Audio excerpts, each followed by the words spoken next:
तू तो खालू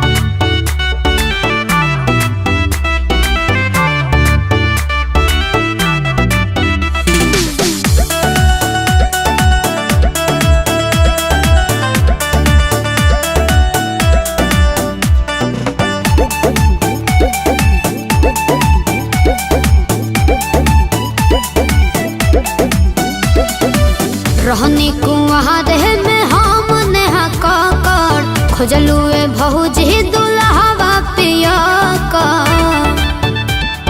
बड़ी दिक्कत बाहू। रहनी कुआरे में हम नेहा कर खोजलुए भौजी दुल्हवा पिया कर कइलू ना नदी के संघवा में घर। तू तो खालू मुर्गा भात हम तो खात बनेला बुझलू। तू तो खालू मुर्गा भात हम तो खात बनेला।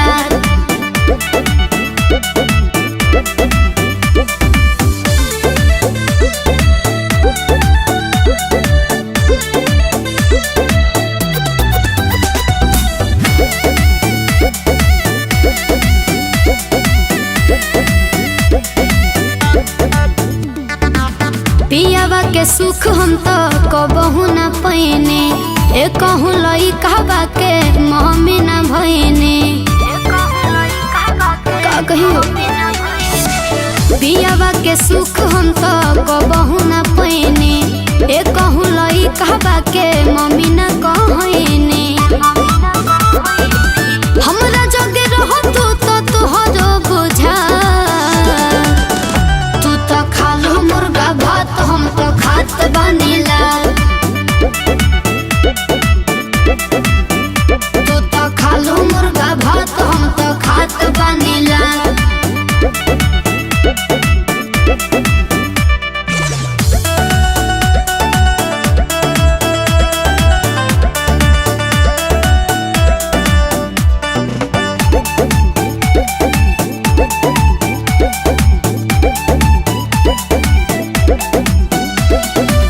एकरा से निक रहले अरऊ आजाद हो शादी क के जीतू से भइनी बर्बाद हो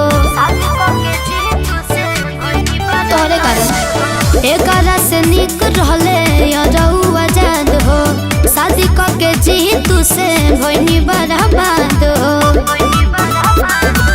कटेला रोज हमर आफत में रहा। तू तो खालू मुर्गा भात हम तो खात बनेला। तू तो खालू मुर्गा भात हम तो खात बनेला।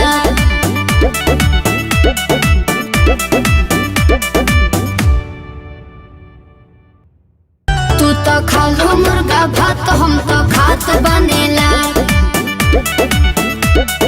बुझलू। तू तो खालू मुर्गा भात हम तो खात बनेला।